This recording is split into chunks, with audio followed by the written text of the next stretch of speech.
Welcome, everybody. So this is a bit of an out-of-the-box conversation, but we feel like it's going to be a valuable thing to talk about. I guess for me, this started a few years back at this conference where there was a conversation with, for those of you who weren't here, a man named Fred Provenza wrote this book. It's out on the table called Nourishment.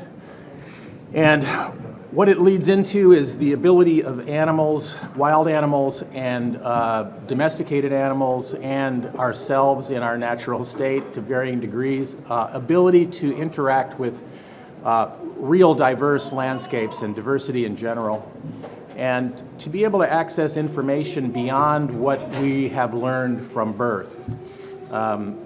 So the example would be for locating nourishment and locating self-medicating phytochemistry in the landscape.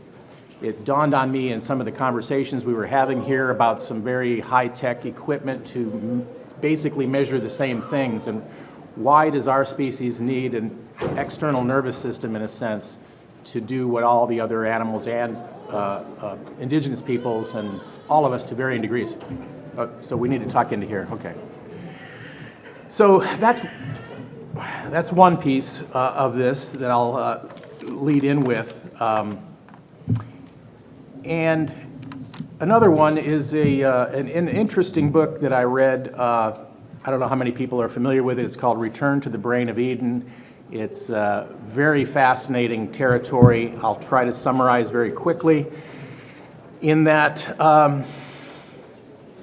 it's proposing that our original state that came from tropical forest ecosystems and our diets that were loaded in flavonoids and neurotransmitter precursors and hormone modulators were the period when our brains tripled in size as a primate, and then when we left that environment into savannas because of climate change and moving into grassland environments and eating more grasses and more meat, that there were some imbalances that were occurring that, long story short, moved us toward a more of a left brain dominance kind of a situation that we find ourselves deeply within now, to the point where we don't remember well outside of that. However, all cultures have these stories that have a lot of overlap about a golden age or a falling from grace or a period when we were in really close connection with animals. And then different things happen. So I think that this story is largely talking about the breach between the left and the right brain, and the ability of the left brain to control and suppress the aspects of the right brain that have high levels of capacity for recognizing patterns beyond what the left brain can keep track of, complexity-wise. I will say that one of the strongest pieces in here that have influenced me was that in the modern era, there have been a whole series of cases of people with bullet wounds and strokes and baseball bats and car accidents that had their left frontal lobe removed or knocked out temporarily or permanently. And in that group of people, there have been an emergence of pretty phenomenal autistic savant capacities in music, art, language, and math. And so how do you explain that those abilities arising spontaneously with the absence of the control system in place is what it looks to me. So there's another thing that's, I think, that goes back quite a long time, and it seems that there's a pattern of different cultural responses to this, that wise people saw this happening in each of the different cultures. And in the Eastern traditions, there was been a strong tendency toward meditation and yoga and things like that. In the Western traditions, there was some on both sides of the other, but in general, there was a lot of shamanic use of entheogenic plants. Is there a question to speak a little, okay, a little sorry. closer if possible? So the entheogens or psychoactive plants have this ability to remove that firewall pretty rapidly, maybe in a kind of a chaotic way, and needs a lot of guidance and control. For example, Michael Pollan's talking about this now. It's become popular after, a lot of us have known this for a very long time. But he's talking about how as little as one dose of psilocybin can allow a person to break addictions. And I think a lot of the patterns we're trying to move away from with, monocultures and chemicals and control and hierarchy and male dominance and so forth, these are all things you can expect when you have an unbalanced left brain. And so what we're not talking about getting rid of or demonizing the left brain, we want to balance it. And so moving into this more democratic relationship between our lobes of our brain. And so there's those pieces. On that same point, Dennis McKenna, some of you may know, he's done some interesting work with shamans in the Amazon. One example I found fascinating was the going out with the shaman into the rainforest and collecting species used for ayahuasca, which is a psychoactive plant blend, and he would go out and listen to them, name it, put a number on it, and hear that this one is, moderate, this one is strong, this one is weak, and then he numbered them all, took them back to the mass spectrometer and tested them for the compounds of dimethyltryptamines and harmalines, and found that it was 100% right on the money, that this shaman had nailed it. And he's like, wow, this is strange, because all of these are, science today only recognizes, Banisteriopsis caapi as the species, and then here are these shamans that have a system of taxonomy that goes way beyond that. And when they asked the shamans, how do you know the difference? What they told them was that they ingest these compounds, and then the different plants sing to them in different tones. And so this points to a whole different kind of access to information than I think generally science looks at. But I think a lot of this has to do with our comfort with diversity and the tendency to reduce diversity more recently, particularly. Why do people feel more comfortable with a mowed lawn or a monoculture of row crops that they can control, and what does this need for control, and why do we have to reduce diversity, because this has become an existential issue now. Diversity is far too important to suppress. And I've seen in quite a few, I've been doing some experiential learning curriculums with taking people out into tropical forests and into the natural world and experientially opening this process up. And there's a nutritional component which ties into this conference directly. And with higher levels of nutrition, it begins to empower right brain and allow this process to kind of open up a bit. So there's another piece about just connection in general, which is this continuum between the gut-brain axis through the vagus nerve and the communication, say, from the, certainly from the gut, but also the heart, because I think a lot of what we're talking about in this whole process is very much about our heart and connection and so forth. So there's been a lot of emerging evidence of the connectivity between the microbiome and our brain and our emotional states, anxieties, and other mental imbalances emanating from the gut. And there was one recent study I looked at where they had been looking at autistic mice, and introducing one gut microbe was able to totally change the social interaction of these mice. Again, pointing to some power in the diversity in our gut. So that continues out, because the diversity in our gut is coming through, ideally through our food, to local soils. When we walk in the forest, we're breathing in DNA that's being incorporated into our microbiome, and so on. So what I'd like to just open this conversation, let my friends respond a little bit in their understanding of this, but ideally come up with some tools that we can use to begin to counterbalance some of these forces, because we're all being acted on very strongly by a number of forces, both conditioning by the culture and the economy and social systems, but also by toxins in the environment. Endocrine disruption has been proven to disrupt the ability to adapt in a healthy organism, animals and people, to adapt to a change in the environment, to create huge amounts of stress where a healthy animal would just quickly adapt.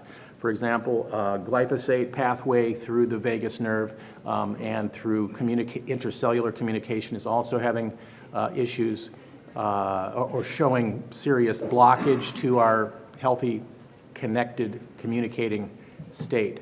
So a lot of this also has a lot to do with our sense of self. It's critical that we understand that we are interdependent and connected to a superorganism of sorts, and we operate from that place as opposed to an isolated. It's not just our cells that are being isolated, it's our whole perception of who we are. And when we begin to act as a superorganism in our representation of our behavior and our language of speaking for the other species that aren't being represented, we enter into a whole other relationship, and I think that's where we really need to go. I will open it up to some comments, whoever would like to step in. I'm Mark Cohen, by the way, and I'll let everybody introduce themselves. Hi, you all. My name is Guido Masé. I'm an herbalist who lives in Vermont. And as an herbalist, I think there's two main pieces to my work. One is I engage in herbal therapy in a clinical setting. But the other is that herbalism is my personal practice too. And what I mean by that is that I go out to the woods and I talk to trees, and I go out to my garden and I have these spiritual experiences with the plants in my garden. And I noticed, I think early on, I've been gardening medicinal plants since '96 when I moved to Vermont. I noticed early on that my garden did a whole lot better if I just I described it as let the plants in the garden dictate where and how I was going to work to support that garden ecology, as opposed to me dictating where the plants were going to be and how they were going to grow. I started to notice, for example, that St. John's wort didn't like being planted where I put it, but would show up in another place and thrive and look great. And so pretty quickly after a couple growing seasons of seeing this with these perennial herbs, I just said, hey, I'm here to just support you with nutrition and water as necessary, hopefully not too much. It works out great because I'm a lazy gardener.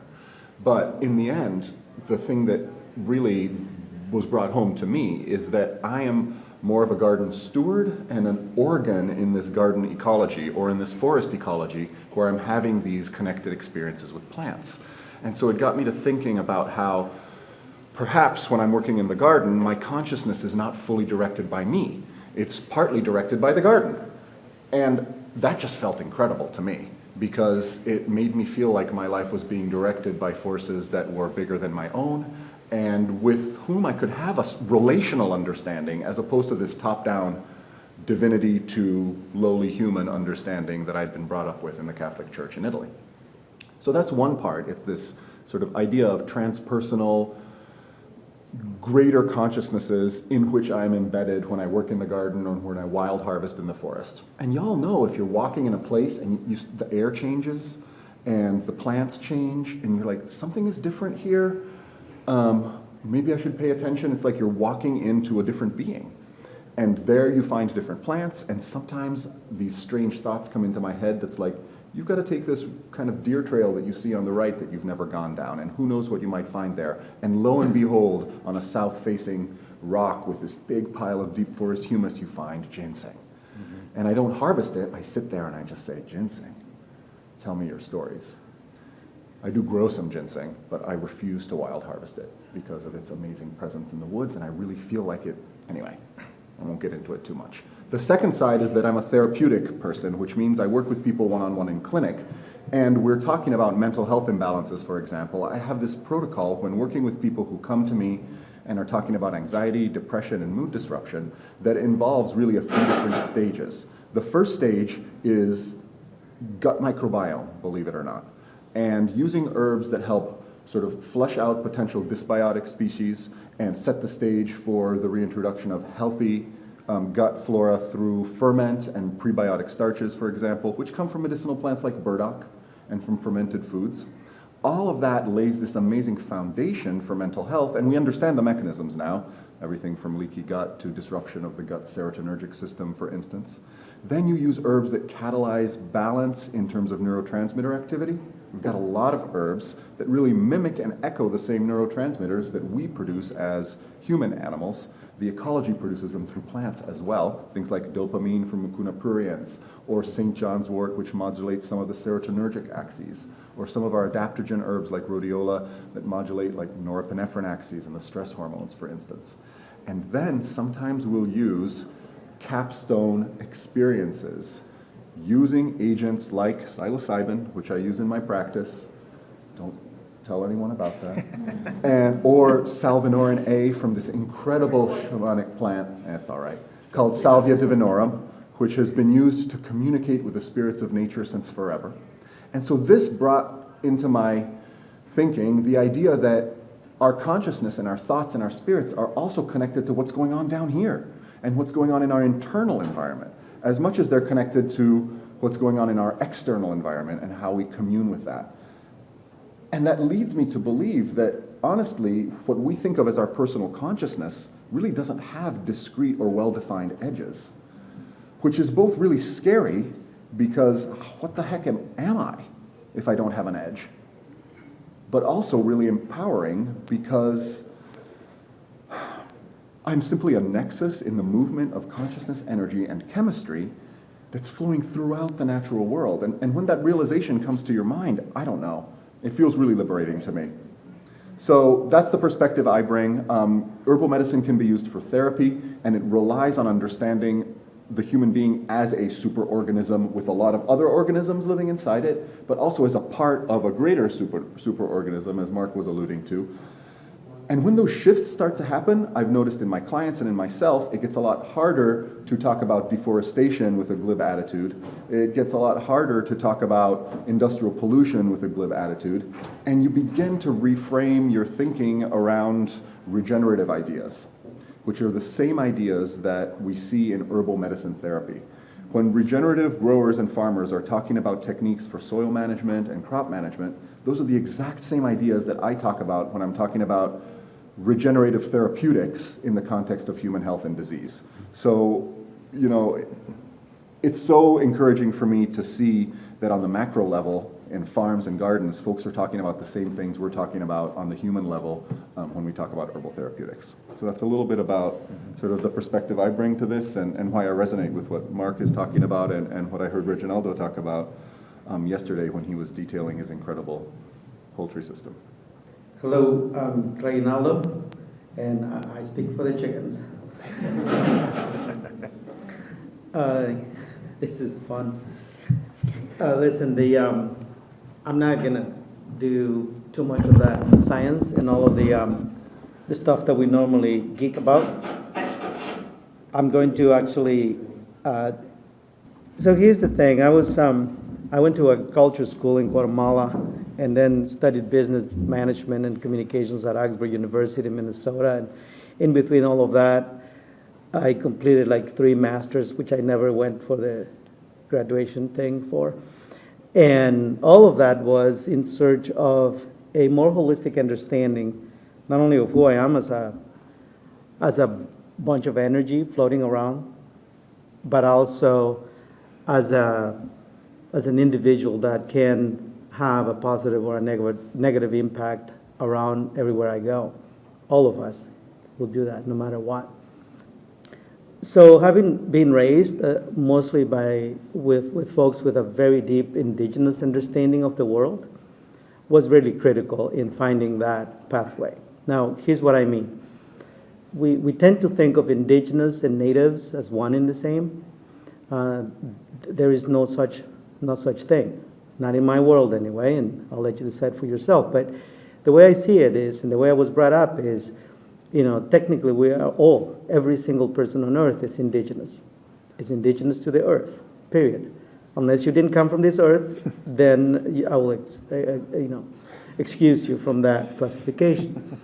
Now, some of us are native to certain parts of the world, like North America, like Latin America, like South America, and so on. But that's a different thing. And that's where the whole thing about whether you live in the rainforest like I did or in the desert, and that defines a lot of how we see the world. And because of our origins and our geoevolutionary process, we are all connected at very deep levels no matter what. And that connectedness doesn't materialize until we start understanding these very things that we're talking about. And one thing we have to understand right up front, Guido, you related to that. The way I was explained it when I was a kid was, and this is based literally later, 15, 20 years later, I learned about it, from the laws of thermodynamics that Einstein exposed us to. The laws of, the first law that deals with the conservation of energy. You can't produce it, you can't destroy it, you can only transform it. And the second one is the law of entropy, where everything tends to dissipate.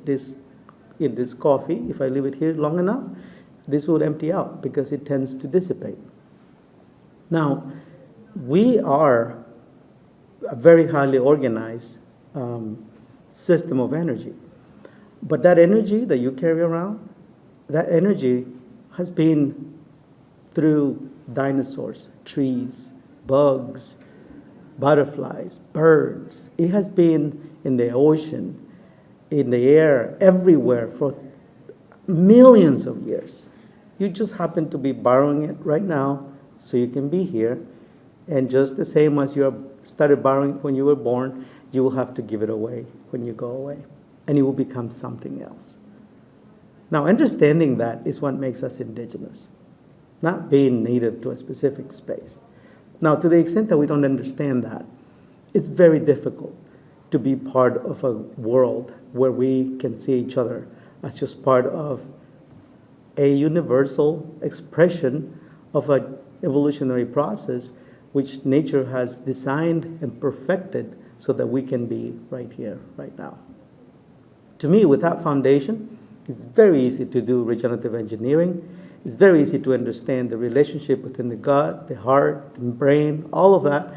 It's just a big canvas. It's a piece of art. And then we come here with this science and technology, which I was very well trained on, and row crops and inputs and a piece of land and then outputs on the other side, and we allow that to take over. Now, why did we go in that direction? Mark and I were just discussing these points before we came in here, and it hit me that all the way from Angus King and before him, communities, in order to control the bandits, so to speak, the ones with the control freaks in their communities, they exiled them because there were no jails or any of that. And what do you do if out of this group, we take the 5 troublemakers and then we put them away and send them out into the forest? Well, they band together, and then the other village does the same. They band together, and then you end up creating this very, sophisticated and very powerful little group, which, by the way, all you need is a small group like that to take over a whole society. And hence, we started colonizing the rest and the rest and the rest until Christopher Columbus ended up around here. Now, there's a big difference between that mentality, that left frontal lobe mentality of control and order and all of that, so that you can actually manipulate everything, which is what we use when we call ourselves farmers. We don't see ourselves as energy managers of edible energy, which we then manage through a process, or at least oversee, or like Guido say, observe and try to become part of, so that on the other end we can have edible energy in the form of carrots and eggs and chickens and all of that. I don't believe farmers think of themselves like that. I think that most of us think of ourselves as chicken producers or carrot producers or herb producers, but we're not. None of us produces a thing. It all produces itself. And if we can just focus on stewarding that energy from this entropic form to a highly organized form, and we commune with that historical and that amazing system, we actually do much better than otherwise. And that requires that we intellectually understand why diversity is important, back to restoring those neurological pathways. But to the point of what's different between the colonizers that came to the United States versus the native people who were here already. It's not like the native people were not colonizing each other either. They were already doing that. The Mayans were doing that. The natives here were doing that too. Christopher Columbus wasn't the colonizer. He was just one that was out of balance in a relationship between the holistic brain and the order-based part of the brain. So what did we have in the native communities that these other folks didn't have? We had a detox system. And what Guido was talking about and what Mark was talking about was that we actually had this process by which, as we became more engaged in dominating each other, we also had a continuous going back to reconnect with that world that I was talking about at the beginning. And so we were able to balance this thing and just stay in control of the two of them. These folks who came, they no longer had control. They were literally mentally ill. And that mental illness is what landed us where we are today. And to be able to cure ourselves from that, we have to detox. And there is no better detox than everything that nature created. Remember, we walk around with a magnetic field around us. That's what we produce. In fact, in these days, you can shock somebody because we produce electromagnetic fields and static electricity and all of that, energy and all that. And that creates a little protective system around us. If you get too close to somebody with a strong personality, you can feel it. Now, you have to get in touch with that ability that we have, which is called innate intelligence, to be able to know those things. We happen to be raised in a space where we were taught how to know that. We always knew where north was. We always knew when it was going to rain. Maybe not as far as what you can do with satellite now, because you can see the clouds, but we knew the way your body reacts to the changes in barometric pressure is very specific, but you won't know that unless you're paying attention. And so on. That connectedness was a way to detox. The trees, they don't produce electromagnetic fields. They produce chemical fields. A forest can be floating and at any given time between 400 and 600 chemicals. We evolved over, absorbing those chemicals and interacting with them and letting them cure us. And that was part of the mental stability. That's part of connecting back to that energy cycles in life. When we do those things, everything makes sense. And we start to see each other very differently when we actually understand who we are in this very long process of energy transformation. So let's be thankful for the fact that we have this energy today, that we can actually have a conversation about it. And let's go back and start thinking about how we re-indigenize ourselves so we can actually become part of the system instead of believing somehow in this illusion that we can control it. It is simply not possible.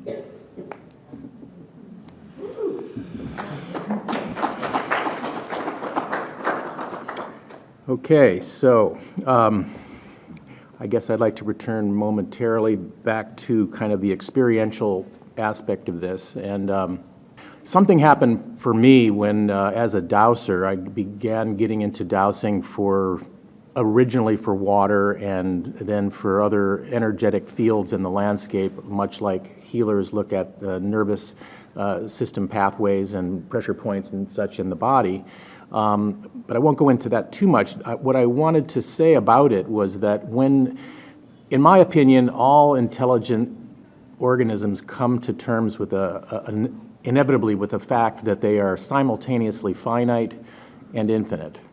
And when the part of our being that's finite has needs, particularly when they're really strong needs, when you're in trouble, when you're existentially challenged, there's a communication that's forced. But in the dowsing process, it's not, when I say dowsing, I mean all cultures through time that had systems of divination, of accessing information fields that were far beyond what they had learned from birth, tapping into racial memory and other informational fields. And when that question gets put from the finite to the infinite, and you get a strong either muscular response or clear communication back, there's a inevitable dissolution of a previous perception of finiteness, but separation, I guess I would say. And from that separated space, I think is emerging the fears that are driving and the fears are being derived from being culturally taught and being chemically affected and all sorts of other types of abuse that turns eventually back into an abusing response. You know, abused people turn into abusers very often. And so in order to break that cycle, there's this fusion experience, and Guido was alluding to it, I think, for those of us who have had these intuitive experiences in the forest when we're either looking for mushrooms or ginseng or something, and we get taken down these side pathways and processes open up.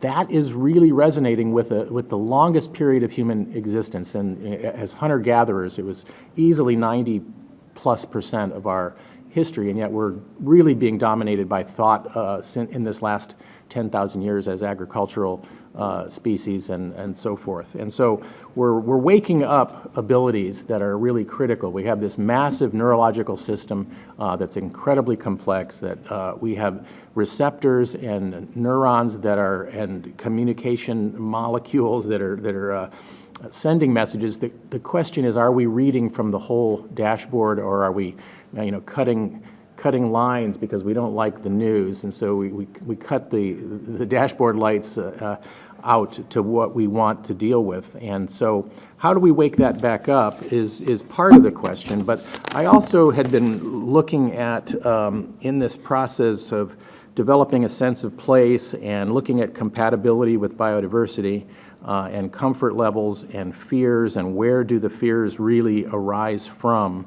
A lot of it came down to how we define ourselves. Are we, how finite and separate are we? So I began looking at a Buddhist concept of small mind and big mind, and the process of moving from small mind to big mind, and kind of going from egocentric to anthropocentric to biocentric.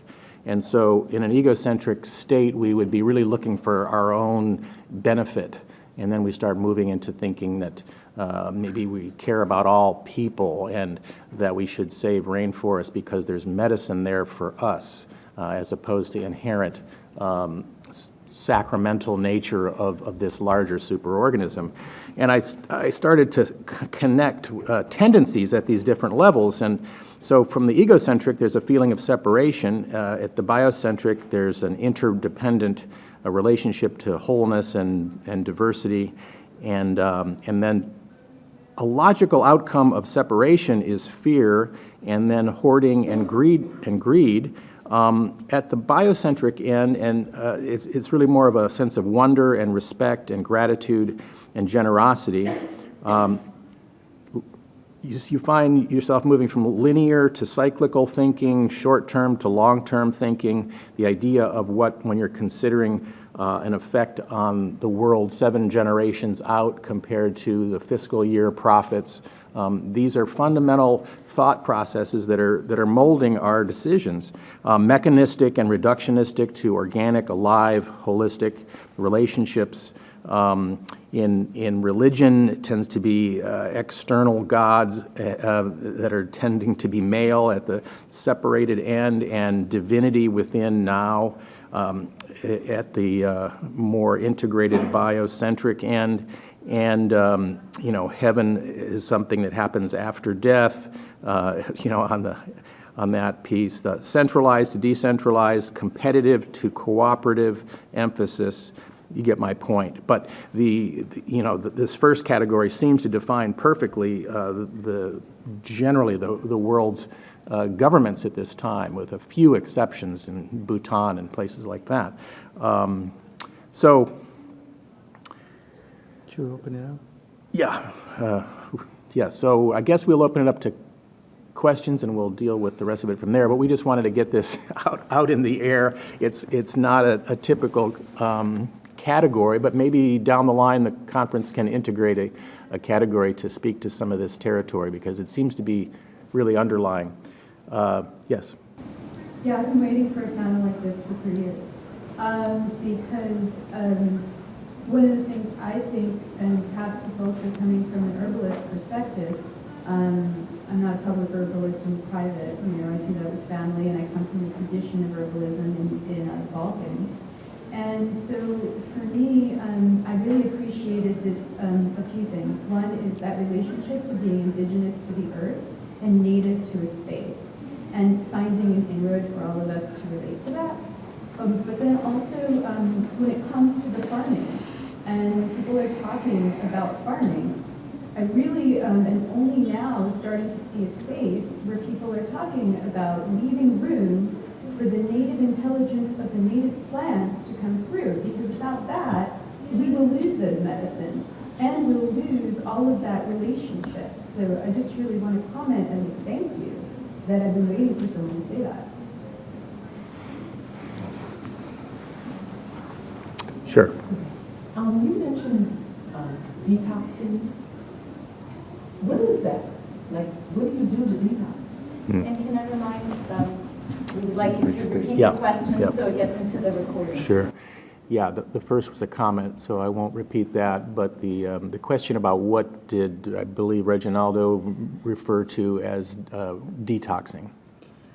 Yeah, maybe Guido and I, if you don't mind, could answer that together, because I think we just got a lot more of the experience on the specific herbs, for example, that can be used to flush out, to move toxins out of your body. Now, that is one kind of detoxification. What I was talking about is decolonization of the mind. So detoxifying and getting rid of the virus of greed and colonized thinking. To do that, we go back to understanding who we are. Literally, we are just, again, a lot of energy, highly organized, so that we can do what we're doing right now, which will eventually disorganize again and reorganize in another form. So to detoxify what native communities in this hemisphere, which is what I know more, but it's also the same around the world, those folks who were continuing to practice indigenous understanding of the earth and their role within it would go back to either meditation. In our case, the forest walks are about the best detox you could ever do for mental, but also physical. Well, actually both, they're the same anyway. So these chemicals in the forest, having grown up in the war, there was nothing more like mind-blowing and amazing. What it would do to take your shoes off and barefoot stand in a piece of ground that has not been treated by anybody. And the immediate, it is almost like if you are afraid right now of something, and all you do is you take a deep breath through your nose and exhale through your mouth. And instantly, the brain and the body gets a message, it's okay. And all of those chemicals that we produce to defend and to fight and all of that go away. Not all of them, but it goes away to a certain extent. And then if you continue, you meditate a little bit, all of that gets the brain back to a level where you can actually think again with the more creative part. You are not in the fight kind of mode. And in the forest, what we did was really allow the energy in the space to balance out our imbalance that came from being under attack very frequently. And so that was one way we kept detoxifying. But remember, detox isn't something that you do and is done. That's something we have to do continuously. We go out there and all of these chemicals, you're going to absorb them through your palm of your hands, your feet, through your breathing, all of that, they're going to come back in you. And if we don't have those exceptional biopathways that some people have that can actually eliminate things, which I'm so envious of. If we're not blessed with that kind of biopathway, the rest of us has to continuously go back and detoxify. And to us, the best way, because we were being trained and there were agronomists coming in with chemicals when I was still a kid and all of that. And I remembered one detoxification experience that we had in relationship to this mentality that you can control the weeds and so on and so forth. It was the first time we were using this chemical called gramoxone. I don't know how many of you have been exposed to it. It's an old chemical. It was the first one that made it into our region. Our problem with weeds in the rainforest was primarily grasses. And this gramoxone could kill all of them. And so we applied it. I wrote this in my book. It's called In the Shadow of Green Man. And I wrote, that's the spiritual grounding to the next publication I'm writing, which is all the techniques and all of that for the regenerative poultry system that I presented on yesterday. But that story was really powerful because we did what everybody was doing. We followed the instructions. We killed all the weeds. And remember, working with those weeds is very hard physically and all of that. So obviously we wanted a better solution, right? The thing is, when we finished that, we came back with some of the elders and with my dad in charge, and we observed this space. And we had a meditation about it. And what my dad said to the rest of the group was that he couldn't do this. He couldn't repeat this. And the reason was, if something can be so violent that even the worst weeds couldn't survive it, what would it do to us? It was like I never had to think of whether I was going or not going to use chemicals. I was maybe 9 years old, and I made my decision then. That is detoxification of the mind, decolonization of the mind, and we have to do that every single day these days because we are surrounded by it. Everything from the way these chairs were laid out to the way we even approach this conversation is fully colonized. My job. Maybe I'll add just a little bit on the question of what is this concept of detox, and I'll start by saying I push back still on the idea of detox because there's this weird implication that we're dirty, which I don't believe. And again, as a recovering Catholic, this idea that we're born sinful is not one that I really resonate with, though there are other pieces that I do resonate with. So for me, like Reginaldo was saying, detox is complex and multi-layered, and it can happen at many different levels. So to give you some examples, I need to go through a personal detox at least a couple times a year that involves going out to the ridgelines of the Green Mountains and sitting out there for 3 or 4 days with a tent and some water, and that's it. And that's pretty incredible. It gives me creative fodder to last 6 months when I do that. And it's because the day-to-day stuff that I have to deal with, which is the reality of our modern life, goes away after about 24 to 36 hours of being out in the forest. Your brain rhythms start to shift, partly because we're living in this environment that's eluding all of this chemistry, the woods, that evolutionarily has meaning for us. And so plugging back into that is sort of a major first detox step for me that I need to go through personally. The idea of sort of having a daily detox as well, where you put down all the devices, and maybe you turn off some lights, and maybe you just spend a little time out in the garden sitting and having a meditative practice or something like that, also can be really effective. But for many people, that's really tough to do. Part of the reason is because we are so bombarded with everything from the information superhighway to our devices, and they're pinging us every single day, and the TVs and the radio and the cars going at 100 miles an hour, etc. So what I found as an herbalist is that sometimes you can intervene with plants that have biochemical detoxification effects, and we define that very specifically in herbal medicine as things that improve liver function, our main detoxification and metabolic organ, generally improve the secretion of bile, help people poop better and perspire better so that the system flows, right? So that any material that needs to be eliminated can be eliminated. And what I found is that when we use herbs that affect biochemical detoxification pathways, it has this impact on the mind too, and on our ability to do things like back off and engage in observation and stop like running blindly forward in the service of profit and progress, which is a difficult thing to say. It's like, I'm just going to take a moment and I'm going to have a full night's sleep, because I might actually perform better tomorrow if I do that, as opposed to spending 4 hours trying to finish this project tonight. So to bring it back and talk about how detoxification works at multiple different levels, and go back to this idea of violent chemistry that Reginaldo was talking about, which we somehow feel comfortable using. No one is stopping, like Reginaldo's father, and saying, like, wait a second, how is this stuff affecting the ecology in which we live, and therefore us in the end? No one is stopping to think about that because we're so driven by these ideas. You might call them left brain if you want to, or you could just call them sort of modern techno corporate capitalism, which has been the dominant paradigm for a little while.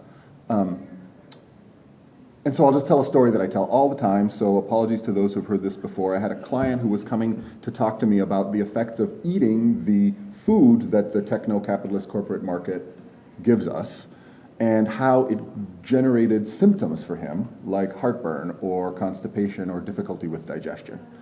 And he didn't have a lot of experience with herbal medicine. The last thing I wanted to do was, as a tangent, when the corporate, capitalist, profit-driven herbal world, which exists, we call it the dietary supplement industry, gets a hold of herbal medicine and this idea of detox, what does it do? It makes the twice-a-year colon cleanse product to clean your dirty colon so that you can be detoxed and less inflamed. It's like, it's so crazy to see how these indigenous concepts of relating to the world get co-opted by the machine in this totally non-mindful way. But anyway, that's a tangent. The point is that I said, rather than doing those sorts of things, let me introduce you to this dandelion root extract and take that a couple times a day before your meals and see what it does for your symptoms. And we know about dandelion that it improves sort of hepatobiliary action, improves bile secretion, helps regulate bowel function. It's one of our classic simple bitters and has been used in detox support by herbalists forever. So he tries this for a little while. A couple weeks later, he comes back for our follow-up and he says, I really like the dandelion root tincture. It's helped me. I'm having a lot less heartburn and my digestion generally feels a lot better. And you might say he detoxed his digestion a little bit. But the thing that I think is much more profound is that he said to me, is that the same dandelion that's in my yard? And can I use this too? I'm like, absolutely you can. He's like, is it the same stuff that I spray Roundup on? And I said, yes, don't use those. Stop spraying the Roundup. And he's like, I think I will. So that implies to me that you can use biochemical detoxification that might rebalance digestive function, help us eliminate some material that the liver might not be processing really well. And lo and behold, this has these weird effects on the brain because psyche and soma are not connected. And not only that, but then the different choices that human makes, who is connected relationally to an indigenous plant. Plants are indigenous, and they relate to the world that way. Then all of a sudden can have these ecological impacts. And imagine if everyone who lives in a suburban lawn who sprays Roundup on their dandelions had that same experience that guy had. We would have cultural detox. So it happens at like multiple different levels, though there are some very specific biochemical pathways that can be employed to catalyze that. And that's what a lot of these quote-unquote detox herbs do if they're applied properly and gently and with respect, as opposed to commodified and used twice a year. I often tell my clients, if you wanted to lose weight, would you just sit on the couch all year long, except for once a year, you'd run 20 miles a day, every single day, and not eat? No one would try to lose weight that way. But that's how we think of detox in the modern dietary supplement world. It's not, like Reginaldo said, an experience that you have and then you're enlightened. It's a daily habit that retrains your mind to not look at the world in this reductionist way, which science has sometimes forced us to do because it's trying to control variables and get an understanding of what's happening in the world, and I respect that and I get it. But the world can't be controlled. It just can't. It has to be lived. And getting people back into that place is really what I think detox is about. I had the privilege of attending Reginaldo's course of session yesterday, where he talked about his poultry and the method of farming, and I would suggest going online and getting the recording of that and listening to it. To me it was it was a wonderful manifestation of putting this type of at one with the universe practice into farming. It was an amazing example. I would like to hear a little bit about how that relates, how you can, how that works with more of a produce focus, more vegetative focus. I really got the mix of the chickens and the plants and how it became clear which plants do better in certain areas with the focus on the poultry farming. What I wanted to know is if there were just sort of any ways to get a better sense of how to do that if you're dealing simply with vegetative growth. It was just an amazing example of how to apply this practice. Since this is not the poultry session, in respect of that topic, I will write a note and I can communicate with you on that. But it is part of this detox we're talking about. It's part of that daily meditation. We didn't arrive at that system just because I am an engineer. That part was actually useful, just like Guido just said. We still need to balance, and Mark also mentioned about that balance. All I did was balance, Western, straight line thinking with the four-dimensional nature of farming. And as a result, we can engineer absolutely awesome systems. We don't have to compromise on, the comforts of top quality chicken and eggs. We just got to get to it through the right pathway. That's all I'm going to say, because we are still talking about brain waves here. So let it. The brainwaves really extend. Okay. Before the next question, let me just throw one thing on brainwaves, and that the toxins aren't always coming from the outside. And actually, Reginaldo was speaking to that, this colonialism in our own head. But there's another level to this of the emotional states that we hold in our body is changing the chemistry in real time in our blood. There's a woman named Candace Pert wrote a book on called Molecules of Emotion. And Bruce Lipton wrote a book called Biology of Belief, if you want to dive into this territory a little bit. But a lot of this is, toxins that we produce, in the moment, depending on how we hold the awareness in our mind. So you're talking about meditation. There's a wide range of states that we can talk about in that. But we are actually producing, in a sense, at the end of the day, we're either producing, stress molecules and cortisols and things like that from anger and hatred and those kinds of emotions, or in a state of love we'd be producing a whole different set of compounds. And so anyway, I just thought I'd throw that in there as part of a larger conversation about detox in how we think. That whole thing's really well documented, Mark, in terms of experiencing love and having biochemical shifts happen in the body, and also the rhythms of our brainwaves, our respiratory, tidal rhythm, and our heart rhythm all entrain and sync up. And then because the heart is an electromagnetic oscillator, and if we're in that state and we relate to someone else, boy, those two people begin to sync up. And you can do that with plants because plants resonate electromagnetically via the photosystem. I don't know about chickens, but I bet that they do as well. They are 98 degrees Fahrenheit temperature, and if you got that temperature, you will produce a magnetic field. So they will. So yes, I don't know who was first, but Behind there, but. one. Oh, you pick. moved to the front. Yes. So I want to thank all of you for this conversation. It's so needed. It's the complement to all of the techie stuff going. Mm-hmm. And it's the biodynamic way. It's the Rudolf Steiner way. And it's the indigenous way. And I love this narrative around decolonizing our minds, re-indigenizing. I mean, what you're talking about is forest bathing. It's using psychoactive drugs, not just not drugs, but the plants, not just to dissolve the edges, but to navigate the edges, because that's the most fertile place. When we we have one foot firmly in our groundedness, and we extend our boundaries and feel the connection, the communication. And I wanted to ask you, Reginaldo, you were saying something about, I'm trained in energy medicine.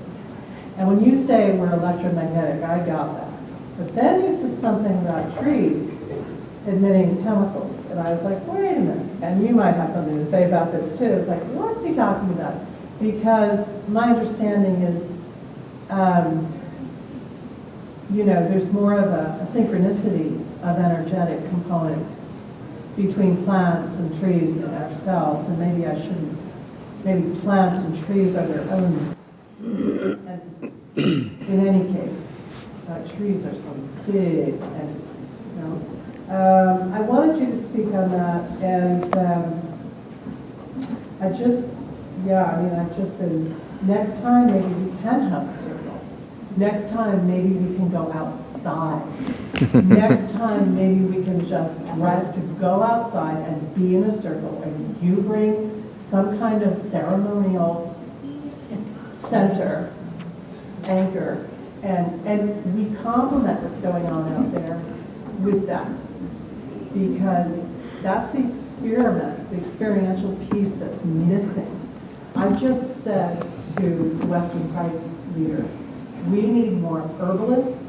We need to cross-pollinate herbal conferences with these type of conferences, get more women in here, get more indigenous people in here, and start talking about communicating and merging with the intelligence. Because if it's just a matter of inputs, then we're just like the functional doctors who are using the nutraceuticals from the compound pharmacies and have these elaborate protocols to fix something. You know what I'm saying? At any rate, I want to hear about the chemical. All right, so the ceremonial, I'll love to do it. The only thing I'm going to have to prepare way ahead because I got to ship the components. You can't bring them on a plane. Or I have to drive. Yeah. Never miss a conference. Yeah. But you are in Massachusetts, though. Yeah. About tree as entities. So let's just, for a second, remember that in this context, there is no individual entities on Earth. The Earth is one entity made out of an amazing array of geoevolutionary arrangements of energy that create different patterns of organizing that energy. Some of it are carrots, some of it are worms, some of it is us.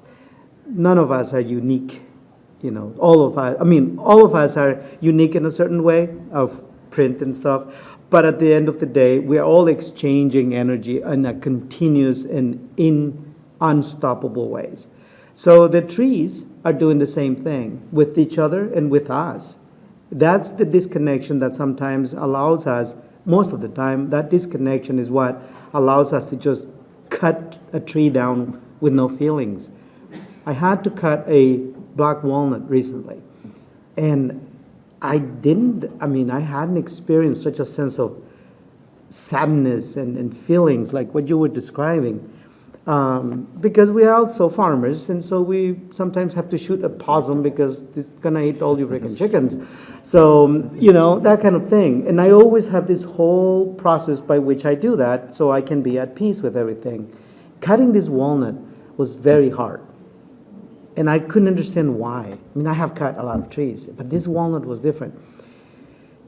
I had an experience before because somebody came about 10 years ago when I was developing the poultry system. We call it tree range because we raised the poultry under multiple canopies of trees, just the way they evolved over evolutionary time. And there was this farmer who had a walnut grove, and he asked me, my dad says I should just cut all the walnuts because they decimate everything under them. And I went back and I thought, well, in my training, in my upbringing, we don't just do things like that. We try to understand the world from the perspective of either the chicken, the possum, the hawk, or in this case, the walnut tree. So I went back and studied a little bit more about these chemicals that plants emit. And I realized that, and I learned just by by just inferences and by just logical things that we already have, by using and accessing the innate intelligence, not books, not data, none of that. Our innate intelligence, the intelligence we're born with, is actually way more powerful than that. This is what Mark was talking about before, and it's so real. So I went back to all that experience in the rainforest. Before I went to ag school, I learned a lot of this relationship with the trees and the land and the microbes, and it was very hard to go through that training. I still had to pass because the only way to school was through a scholarship, so I still had to graduate. But it was very painful because I couldn't agree with most of what we were being taught. So same thing, we're looking at this place, and I'm trying to figure out why is the walnut not allowing things to grow under? And so I said, we're not going to touch them. We're going to do a 2-year experiment. And we're going to see whether the walnut can relax and whether the walnut can stop fighting. It's obviously fighting something. What is it fighting? We didn't know that. Now, can we look at the world from the perspective of the walnut? And we started doing that. And I said, well, what is the first thing that we all have to have every day to be able to keep going? Water, food, nutrients. What balances our brain waves and all of that? Good quality nutrition. There's nothing better than that. Mostly because the brain and everything is evolved because of the gut, because of what we have eaten over millions of years. And so I said, well, let's put the chickens under, leave them alone, and let's give the chicken a good quality nutrition. And in those chickens, we included a lot of herbs and nutraceuticals and all kinds of other things. I developed a specific diet for those chickens so that we could give those trees in a biologically available way everything they needed. Okay, I could take you there right now. We haven't touched the trees yet. And everything is thriving under them. Everything. We are growing beautiful forages under in Northfield, Minnesota. The elderberries and the hazelnuts that we put in the understory, they were never developed there. Even the sumac didn't pass the edge. Everything is growing now, and we haven't touched the trees. And that connection is what made me feel this thing about this last tree. That's what I'm going to tell you. This is a real story. I'm not making a single thing up. I can show you the pictures because I've been taking pictures because we were deliberate and conscious about learning from this space. That is what we need to detoxify, to become more indigenous. That's how you re-indigenize, and that is how we become the best farmers that the world has. I still don't understand the chemical part though. Like you're saying, the trees are the chemicals and humans in the electromagnetic fields. Well, the trees also use electromagnetism. The thing is that we actually create a magnetic field. The trees actually create a chemical field. The temperature is actually, they don't produce heat. We produce heat. And heat is critical in order to produce electromagnetic fields. And so we create defenses. What I was saying is that we have a shield around ourselves because of that. And when we have many other biological shields that separate us and that keeps us from getting sick of every breath we take. So the trees create the same kind of protection. But they do it through chemicals, and they communicate through that. They interlock roots sometimes to communicate with each other, and they use the mycosphere as the foundation, as their underground internet. This is well known. We knew this growing up. It's just that now it's being documented, and now people are starting to express this, like Mark was saying before. But the bottom line is that is done so that they can, as organisms, thrive. All of us need to grow, reproduce, protect, and eventually we die. And they are protecting themselves. So the walnut was simply scared of not having enough to perpetuate its own species. And that is why it was producing all these chemicals to get rid of anything that could compete with it. Once we eliminated the scarcity mentality that the walnut was operating under, which is the same thing we do, that's why we fight with each other, compete with each other, trample over each other, and all of that, push others down because we have this scarcity mentality. That was going on with the tree in a very different universe. The tree may not think like us, but it was reacting to the same incentive. Once we removed the threat it relaxed, and everything is growing. That's what I'm saying. So this is a very powerful point, so we'll hover here for just a moment. I've been thinking about this too, and so the plant and the soil have a bidirectional flow, and Christine Jones was here a year or two ago, and we were talking about the liquid carbon pathway, and when the plant is getting its needs met, it is able to share much more of the photosynthetic energy with the soil community, with the microbes and the fungi. And then in turn, it receives more back, and it's priming this pump. What Reginaldo is getting into here is kind of the third level, which is, the walnut tree produces these secondary metabolites to control the environment because there's a scarcity. But if there's no scarcity, then it's unnecessary to produce those chemistry. But when you add that healthy plant, that healthy plant gets eaten by an animal or a person, and when that person gets its needs met, nutritionally, emotionally, socially, then it can leap into more of an open source type mode rather than patenting and this whole relationship to the economy of trying to control its values into that larger community is like the walnut tree, that when it gets its needs met properly, then we can all jump into pulling out our deepest values and sharing it with this larger system and getting to this level of large-scale abundance that we haven't seen yet, really, and I think is very possible. Just wanted to say that. I think you had your hand up first. Somebody's gonna have to keep track here. Radical shifting. So I'm going to throw this out there as maybe a crazy idea. But we can all agree it's really important to make some big shifts, right? Individually, globally. So if we use the idea of the microbiome is a popular topic right now, en masse, right? It's very common for doctors, conventional doctors, to be talking about that now.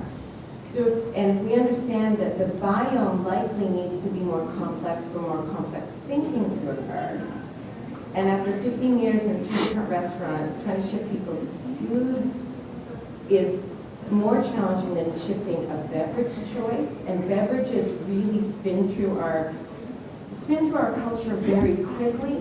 And if we think of veins and rivers and the internet, what I'm proposing, there's a new book out right now called Antisocial, and it drilled down into social media to talk about how literally 1,000 people from one lawyer in Southern California got information from the Drudge Report to Fox News to CNN, 1,000 people. So here's my proposition. If we have some really great herbal tonics that could impact the gut, that we popularize through the veins of the internet, and use that tool as an opportunity, as a pathway into people that maybe could shift the consciousness faster than if we did it one by one. Because that was amazing to me to learn that 1,000 people that this lawyer in Southern California activated through Twitter that ended up with messages on major networks. I mean, what if we thought about that? Veins, rivers, and the internet. And water. The comment was like, can we create an herbal tonic that will help shift people's minds and consciousnesses and disseminate it through the internet, which is this sort of meta phenomenon that human beings have created in the last 50, 60 years. Working on it. What if they could all just have dandelion root tincture for starters? Yeah, let's start with that. Eventually, but they don't even need to start with it out of their own yards. They just start trying it, then it shifts their mind, then they make those changes, then we have our herbal victory gardens. And no glyphosate. Exactly. I'll just add one quick thing to that last one, which is I was at the Organic Grower School in North Carolina last year, and after hours there was kind of a bar situation, and people had made these kefir drinks. Wasn't a dairy kefir. It was just more of a beverage, soda type beverage that had a lot of good microbiology in it. But they also had about 20 tinctures on the table, and you'd basically get your drink, and they had information about each herbs and which one you might be needing at that moment, and put a few drops of this and a few drops of that, and it was like a whole different concept for me about what kind of after hours drinks and where that could go mentally. It was fascinating. I think it's exactly what you're talking about. Let's see, who was next? Faith in the back was okay. We talked about detoxing, and Guido mentioned this, that we look for that once a year, that twice a year shot that's going to detox us. One principle in permaculture is slow and simple, and subversiveness as opposed to action-oriented changes. Mm-hmm. Because when you're subversive, it's all of us touching our circle. And I find that seems to be much more effective, whether it's in your own body, or it's in the land, or it's in socialism or politicalism, that if I can influence one group of people that are surrounding me, that's where the changes seem to be made faster, because it's slower. No, I don't know if you could comment on that. You're talking about grassroots versus top-down? Right, well, not even grassroots, just because grassroots tends to be an organization, as opposed to your personal influence. For example, your families are growing chickens, and there's a person that has a lawn that they put all the chemicals on. Well, they see what's happening in this place with the chickens, that would be an example. Then they change to a organic lawn care. And then this person puts in a garden. And then they actually get a pig and put it on somebody else's land, but they have a pig. That kind of thing. That's a personal experience, just one of the many. But I want to know if you have that same thought as far as the approach to detoxifying across the board. I think urban gardeners are doing that. I mean, creating a whole new culture and relationship for kids who probably have never seen where a carrot grows. And I always said that urban gardens, people keep saying that they were going to feed the seed and stuff. I said, don't bother with that argumentation. That's a very colonized way of thinking about it. Think of the urban gardens just a detoxification from our misunderstanding and disconnection from how food actually comes to be. Now, if we could do some of this reconnectedness you're talking about with the urban gardens of America, we could probably reach quite a few million people relatively fast. Maybe not grassroots, but dandelion roots would probably. I'm starting to actually think about this. What about mass social manipulation like that? I mean, it's not like the corporate totalitarian system that we live under isn't doing that anyway. By the way, just keep in mind, we don't have capitalism, we have corporate totalitarianism. And between the two, I would rather government totalitarianism, which we rejected and fought, to corporate totalitarianism. Just to put that in mind in the context of this conversation. Okay, let me speak to that real quickly, though.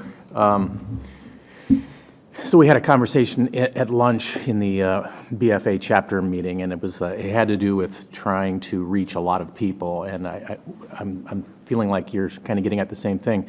I relate a story of, I travel around a lot and I inspect organic farms, and I've watched 30 years ago some of the tendencies of, it's like the first initial person trying to go organic in a lot of places, and they take a lot of heat and they have to deal with all kinds of issues about having buffer zones and cleaning equipment and so on and so forth. But I've watched it over 30 years, and instead of trying to have somebody go in and influence everybody all at once, you get into these communities, and one person seeds in a process, and now I can take you to places where there's virtually no conventional agriculture there. Everybody has gone organic because even if they oppose it, they're exposed to it. We haven't been talking enough about feedback, but I think, you know, feedback loops are hugely powerful, and a lot of change has occurred. Maybe it's a little slow, and there's a sense of urgency, but it does work where you let the people, let their neighbors influence them rather than somebody from outside coming in with some big ideas. Anyway, who was next? I think you were. Yeah, I come from a part of Canada where like the empirical reductionist worldview is still like really, really strong. I'm the only farmer using any kind of natural methods in like probably 80 square miles. So I need to do the best I can to speak their language. But what feels really potent to me lately is that after I finish the technical fixes in my garden, I sit down in the clover and I just pray, and I ask for the forgiveness of the soil, and I ask to be a part of the process of grace and regeneration and rebuilding and supporting human health. And I want people to join me on that, right? I envision this basically a prayer circle out in a massive canola field, and people just saying, you know, help us and help us help you. And to me that feels like a big non-technical lever that we can all pull on. But so I'm curious, I mean, if I just go to my community and say, hey, let's do this, I'll get food off the stage, right? So are you aware of anything happening in the modern world similar to that with measurable outcomes? Maybe I can speak to it briefly, and it's not in the context of agriculture, but it's my experience watching the interface between what we might call regenerative medical practices that are embodied by traditional herbalism and the technocratic, corporate, we might call industrialized mill machine that is modern healthcare. And there's really some amazing, life-saving, very important advances that have been brought by modern healthcare. It's important. We need to maintain that system, but we also know that it's somewhat broken. If the herbalist is able to approach the physician who works in this modern model with the language that they've been trained in, that they're willing to listen because the common goal that we have is the well-being of the patients, if that makes sense. So if we can find common ground, and I don't know because I'm just an amateur herb gardener, exactly what that would look like in agriculture at a larger scale, but if we can find common ground or common goals, and we can, it probably is something we would have to do rather than conventional farmers, but if we can find the language to meet them on their own terms and be able to discuss some of these systems in a way that makes sense, then I think we'll start to see some of the same things that are happening in medicine, which is greater tolerance to some of the alternative ways of thinking. And in fact, what I'm seeing now is that physicians are seeking that out. So I normally think that medicine is like way behind the curve and is always the last to adopt some of the like principles in physics and chemistry that we recognize are indicative of broad intelligence in nature. But really, it seems, based on what you're saying, at least where you live, that agriculture is further behind than medicine. So I think we can apply some of the same ideas, maybe, if we can find that common ground, but I think we will have to explain it in modern scientific terms to be able to do that effectively. And I don't think that's impossible. Just, you know, watching Reginaldo's your presentation yesterday, it's perfect to be able to approach what the left brain mind is looking for, right? And then we're viruses. Once we get that foot in the door, some of the things that John Kemp was saying today, which is, it actually is the most appropriate technology. It actually maximizes profits. So if we can get our foot in the door, then maybe people will start to see this. And that's what we're seeing in medicine, that some of these strategies that herbal medicine and nutrition brings actually now insurance companies are starting to pay for because it reduces their long-term costs, because it is the most appropriate and effective technology. So I don't know if that helps or touches on what you were saying at all, but I think Faith has been waiting the longest back to the back. I don't want to ignore. It's not really a question, it's just a comment and awareness that through the conferences that I've been attending here, and mostly here, And especially this one, but last year also, with Gerald Pollack and, the fourth phase of water and Zach Bush's awareness of, just like, John was mentioning in his talk and does, mention this often, that, microorganisms, they can, in many cases, transition from being pathogenic to symbiotic. They're facultative.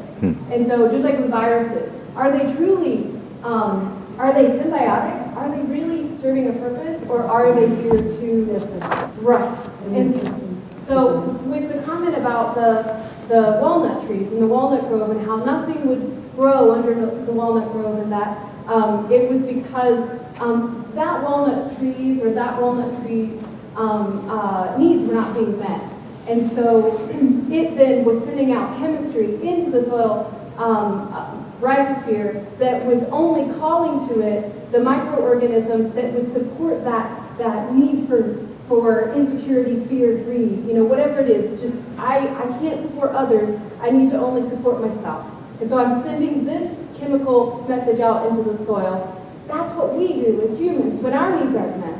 When we can't, when we're not feeling abundant and connected, my assumption, my theory is that we then send out these chemical messages. Every time I'm breathing, right now, my loud voice, my breath, I'm sending out microRNA that you're breathing in. And so I'm affecting you even though, and it's not just through your ears, it's something that you'll take away with you. And every breath that you're breathing, you're affecting me. And I'm taking a little bit of that with me. And so that builds diversity in my genetics, and it also builds the ability for me to support more diverse microorganisms. But just that fractal awareness that that walnut grove, once those chickens came in under that canopy and started bringing that diversity of microorganisms and information into the base of that grove under the drip line, and the right organisms were then present and could be called for. Abundance was possible. It was met. And so then it's like, oh, I can share now. I can allow you to come in. I can build a more diverse friend network. That fractal nature of the universe is so fascinating, and trying to see those connections. And then with Poussin, Olivier's talk yesterday, he showed this video of the root, the rhizosphere, and the exclusion zone of water that's right around all of the root hairs and the roots.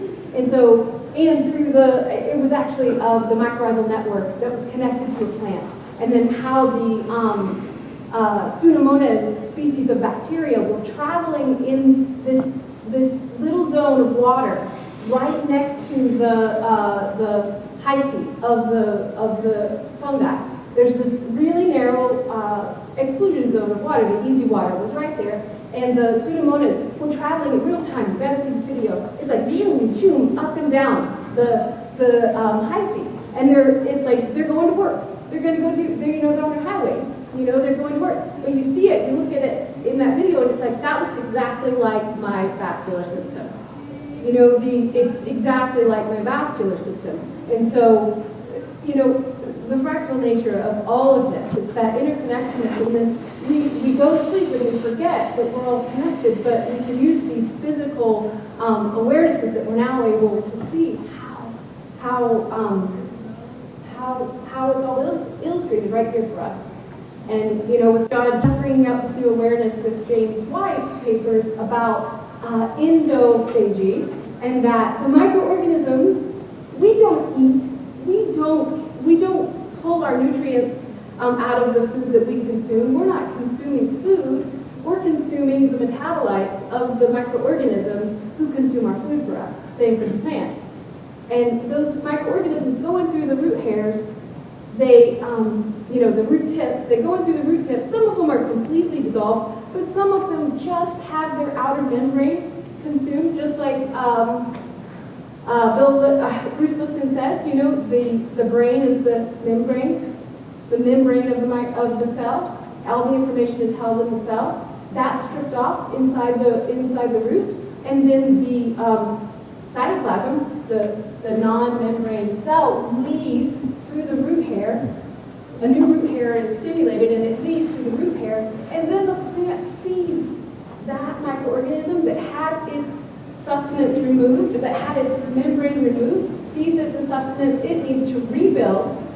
come strong again, go back around, feed the next round. And so it's so symbiotic.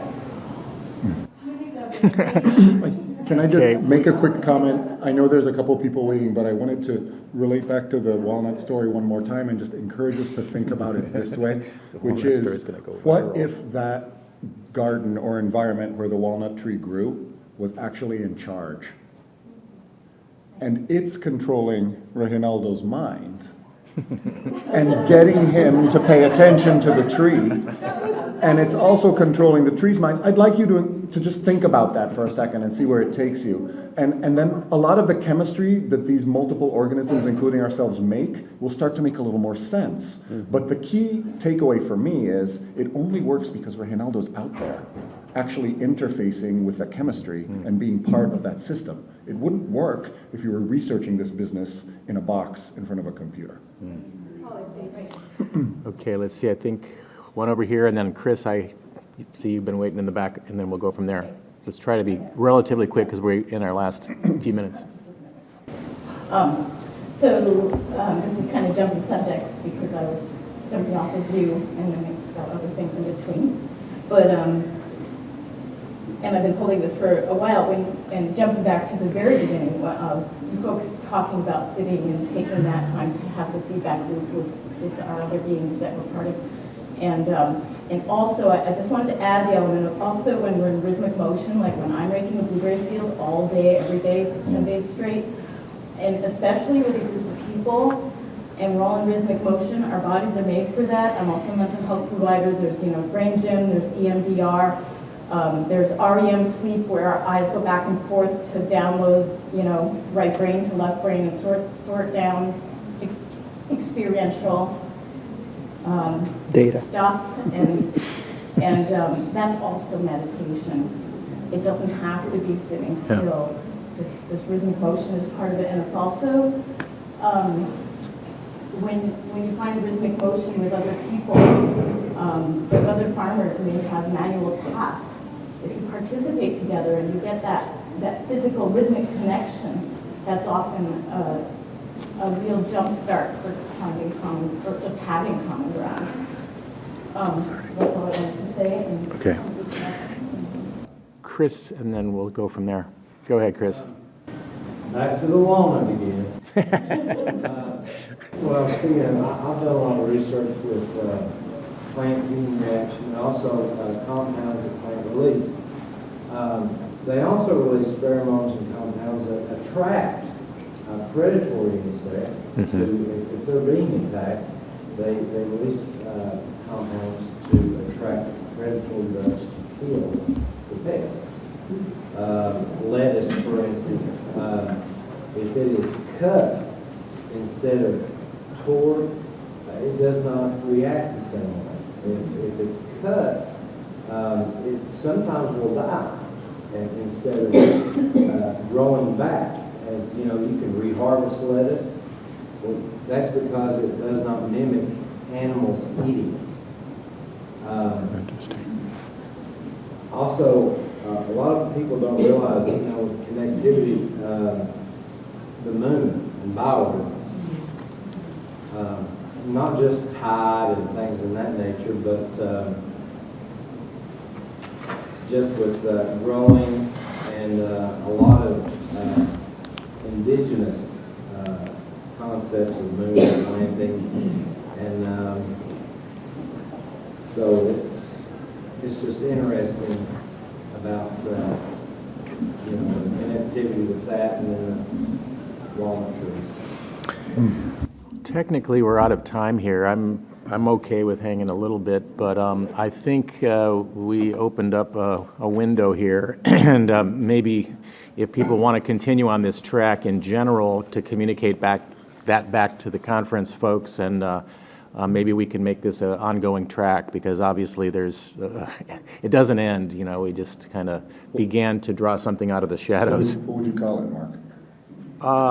Well, they were talking about a consciousness track, but I think it's, I don't know. It is, it's the psychological compatibility with diversity. Maybe we can have an online competition or brainstorm. But to the situation in Canada that our friend Oh, yeah. described, I'd like to definitely point out that conventional farmers are very set on a lot of the things they do, not necessarily because they derived much benefit out of it, but most of the time is because they are afraid of leaving that space. And most of the time is actually just economics. They are in debt, but that debt creates that fear, and it just feeds is a vicious cycle. And if we can do the walnut experiment with them, now that we have a reference point, if you relax their life, like for example, I was having a conversation yesterday with this group of investors, and I said, they asked me, so how do you make money with your systems and all of that? And I said, why do I need to make money? Right? I said, well, don't you want to create wealth and all of that? I am wealthy, and I am creating wealth. I don't have to keep it. I just have to create it. And so I said, now, here's the thing. I still need a basic income. I still got kids. I still got to put them through college and all of that. That's not of my doing. But if, say, in this group, we agreed that we're going to take care of each other's situation, basic. I'm not talking about, grandiose things or ambitious situations, but the basics, so that we can actually relieve ourselves of all of that pressure that makes us afraid and unable to change. Then we don't need any of this other stuff. And so when we do that to these farmers we're talking about, when we actually collectively create that relaxation space, they do have a walnut somewhere in there.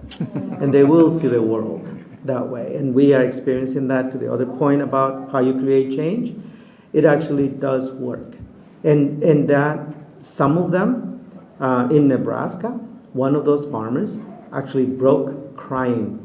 And the reason was because he said he was already like 60, 65 when we came in full circle. And it took a couple of years. And what he said was that he can't believe that he had wasted his whole life chasing a beach ball that was so big that every time he got close and tried to grab it, all he did was push it farther. So let's keep that in our heads as we think of this.